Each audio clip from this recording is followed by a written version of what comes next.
Vamos con temas del mundo. El bloque conservador de la Unión Cristiano-Demócrata y la Unión Social Cristiana proclamaron su victoria en las elecciones generales de Alemania, que logró una histórica participación. Resultados que marcan también una votación inédita para la ultraderecha alemana. Vamos a abordar este y otros temas. Para eso estamos en contacto con la doctora en Ciencias Políticas y Sociales, académica de la Universidad de Concepción, Paulina Astroza. Paulina, un placer. Gracias por acompañarnos. Hola Nicolás, ¿cómo estás? Todo muy bien, gracias. A ver, partamos por Alemania, hay varios temas, pero en Alemania, bueno, se adelanta a hacer estas elecciones, los problemas para el canciller Olaf Scholz en su minuto. ¿Cuáles son las claves de lo que fue esta elección en la primera economía europea?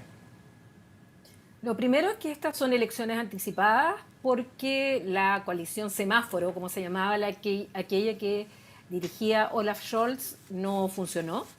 Tuvo 2 años muy malos, sobre todo desde el punto de vista económico. Además le tocó, obviamente, todo lo que significó los efectos de la guerra de Ucrania. Y finalmente, el poder juntar ideas tan diversas como era la de los liberales, ahí el color amarillo, de los socialdemócratas, el rojo, y además los verdes, el verde, por eso era la coalición semáforo, era ya muy difícil de poder establecerla.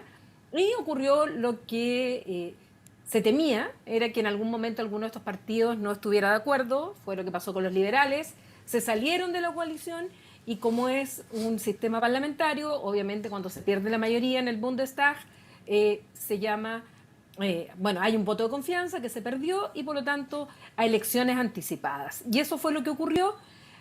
Creo que obviamente el timing no lo eligieron pensando en todo lo que está pasando hoy día con las medidas de Trump, lo que significa Ucrania, Claro. pero evidentemente está todo junto.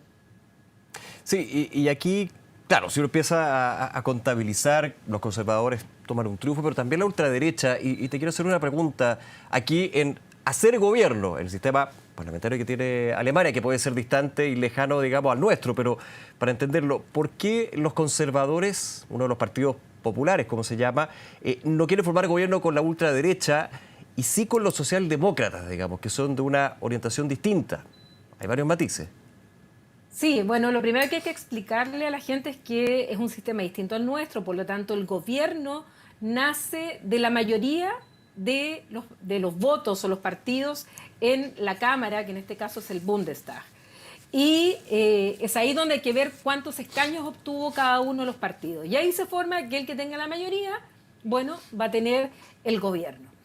Por un lado, ¿por qué no con AfD o Alternativa para Alemania, que es este partido de derecha radical, populista, nativista en el sentido que para ellos Alemania es para los alemanes puros, los verdaderos alemanes, y por lo tanto son contrarios a la inmigración, son bastante xenófobos, y es porque este partido, la verdad es que sus ideas son muy filo nazi, o sea, están al filo, porque si fueran nazis derechamente habrían sido ilegalizados, porque en Alemania ya ha ocurrido con otros partidos, pero tienen estas ideas muy extremas de derecha, y obviamente hay un tabú, sobre todo histórico, en Alemania, por lo que significó el Holocausto, por lo que significó Hitler, por lo que significó el periodo entre guerras. Entonces eso aún está ahí presente, claro, en el caso de los alemanes. Entonces todos los partidos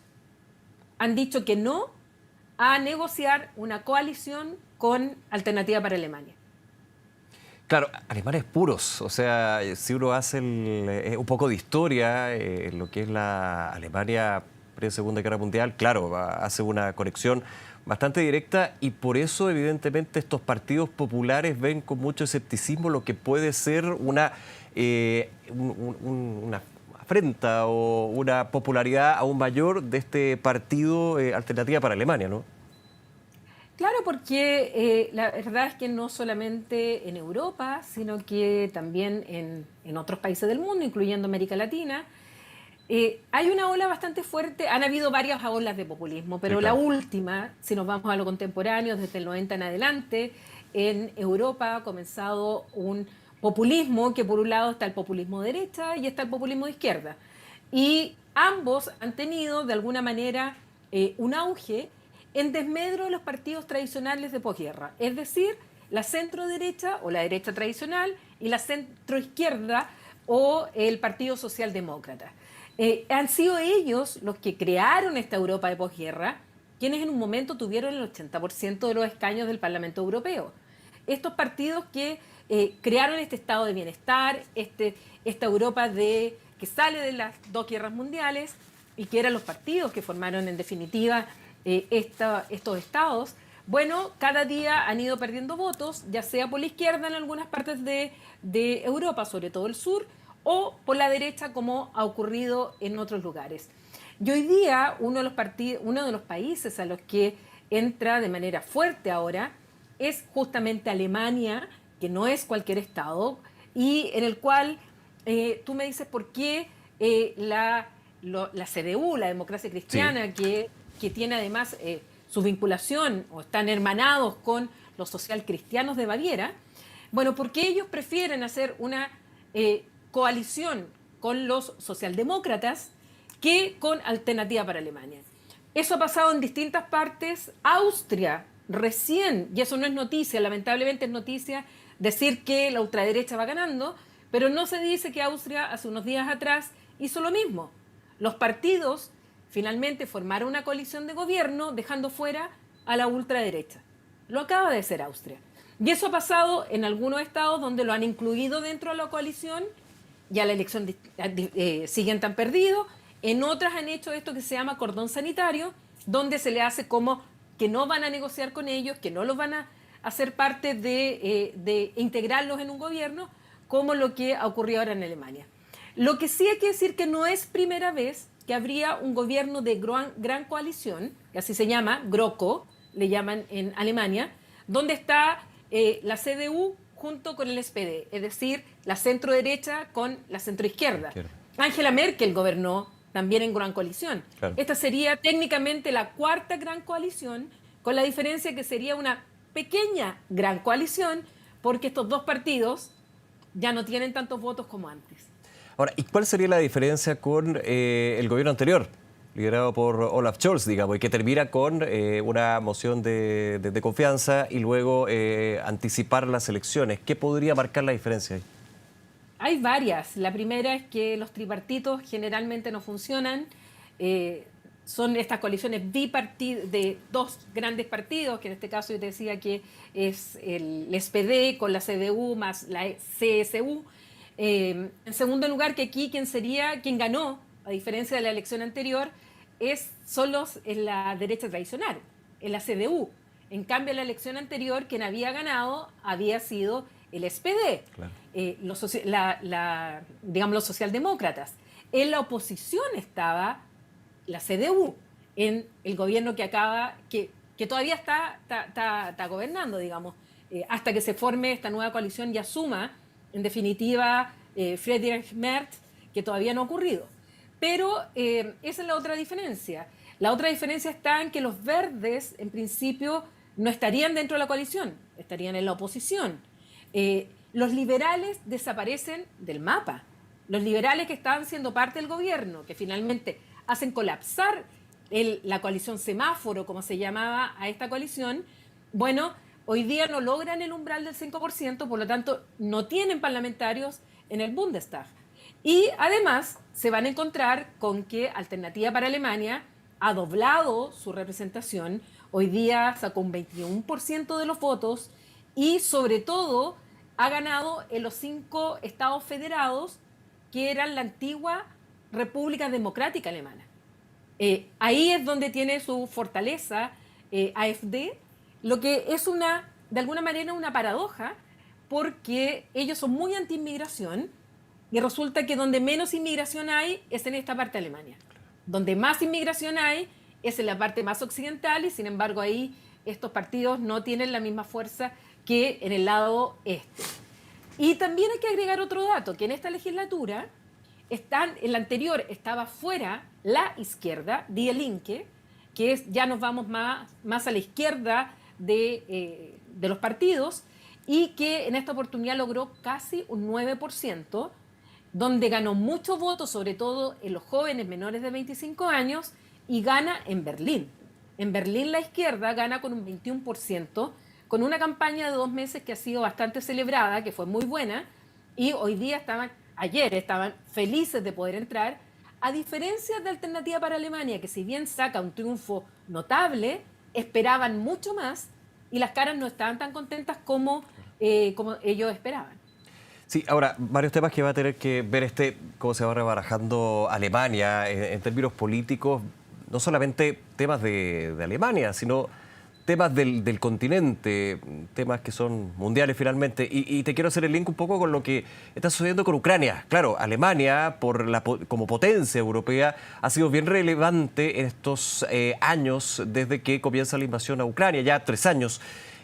¿Cómo podría también cambiar o no, ahí pongo la pregunta, la posición alemana con respecto a la situación actual de Ucrania y agregando un elemento que se ha ido adicionando en las últimas semanas, que son las negociaciones, las conversaciones bien a firme que está sosteniendo Estados Unidos con Rusia, desplazando, digamos, al gobierno de Volodymyr Zelensky?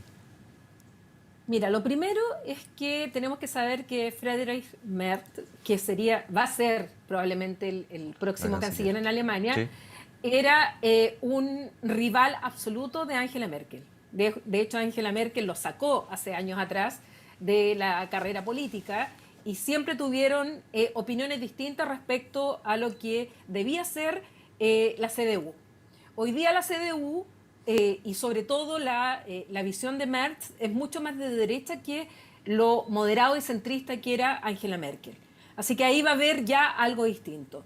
En segundo lugar, en las primeras declaraciones y en el debate que hubo, ya Merz planteó que Europa, y este es un tabú que acaba de romper el futuro canciller de Alemania, es que Europa ya tiene que buscar su autonomía estratégica en lo militar. Claro. Que ya no se puede depender 100% de los Estados Unidos, que Alemania tiene que invertir más también en lo militar, cosa que desde la Segunda Guerra Mundial y por razones históricas, Alemania por un lado no tiene el arma nuclear por razones evidentes y al mismo tiempo tenía muy controlado lo que era el gasto militar y además con esa culpa que tienen los alemanes, sí, y siempre tratando de ser una potencia civil más que militar, y eso hoy día Merz ha dicho que tiene que cambiar por lo que significa el desafío de Trump. Y por el carácter disuasivo, digamos, que puede tener un ejército más potente con el riesgo que representa Rusia, ¿no? Exacto, porque ya dice, no podemos confiar en Estados Unidos, claro, no podemos confiar en la OTAN. La OTAN tiene un artículo en su tratado constitutivo, que es el artículo 5, donde está la seguridad colectiva, que es como los 3 mosqueteros, o sea, todos para uno y uno para todos. Si atacan a uno, a un miembro de la OTAN, es como que lo atacaran a todos y todos pueden defenderse.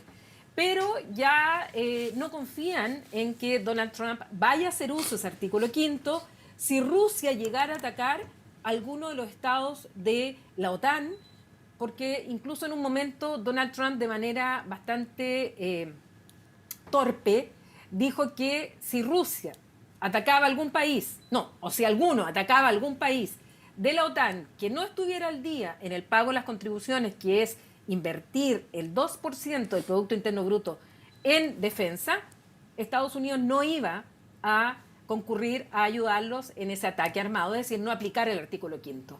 Hoy día Trump le está exigiendo el 5% del Producto Interno Bruto a los Estados miembros de la OTAN para que inviertan.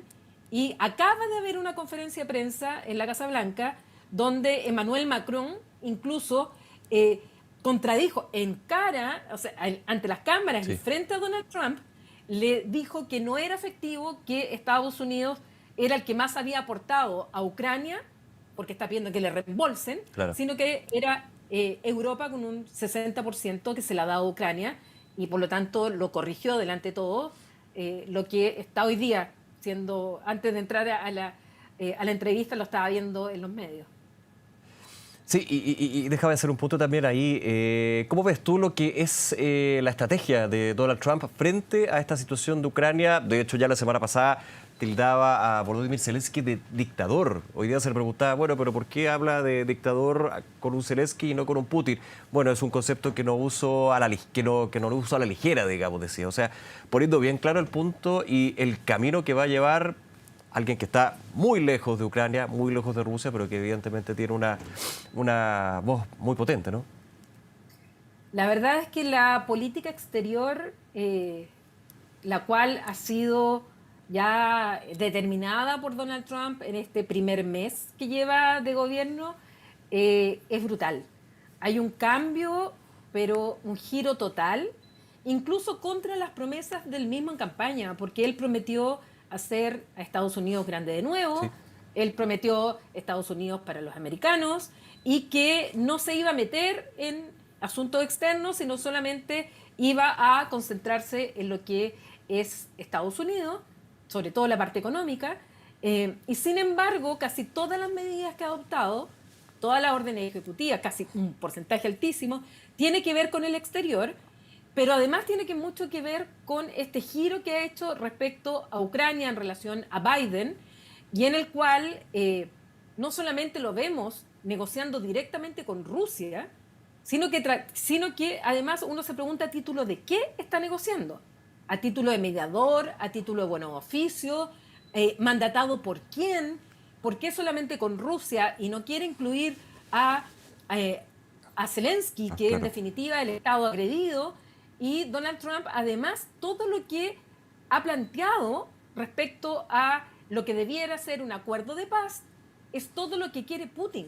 Entonces, han salido incluso personas que trabajaron con él, del ala más dura y conservadora de los republicanos, diciendo que es una pésima estrategia de negociación, y esto lo ha dicho John Bolton, que fue su asesor en seguridad nacional, lo dijo Mike Pence, que fue su vicepresidente, lo dijo Nikki Haley, que fue su embajadora ante las Naciones Unidas, diciendo que está haciendo Trump en esta negociación y que finalmente hoy día, hace unas pocas horas, en Naciones Unidas se votó una resolución en la cual finalmente es una resolución de los europeos donde plantearon que había que condenar lo que estaba haciendo Rusia, sobre todo porque se cumplen estos 3 años desde la invasión, y resulta que Estados Unidos votó en contra. Votó en contra como Rusia, votó en contra como otros Claro. países como el mismo caso de Bielorrusia o China. Es increíble ver a Estados Unidos votando hoy día en contra, y países como Chile, a quien me alegro que siga esa línea. Chile votó a favor de esta condena y pidiendo que haya un arreglo, que realmente haya paz, que realmente haya una solución justa y que aquí se condene al que es el agresor, que es Rusia, y no es Ucrania, como lo dijo Trump. Sí, justamente. Paulina Astroza, como siempre un placer. Muchas gracias por acompañarnos, Paulina. Que estés muy bien. Gracias a ti, que estés muy bien también. Un abrazo, chao. Chao.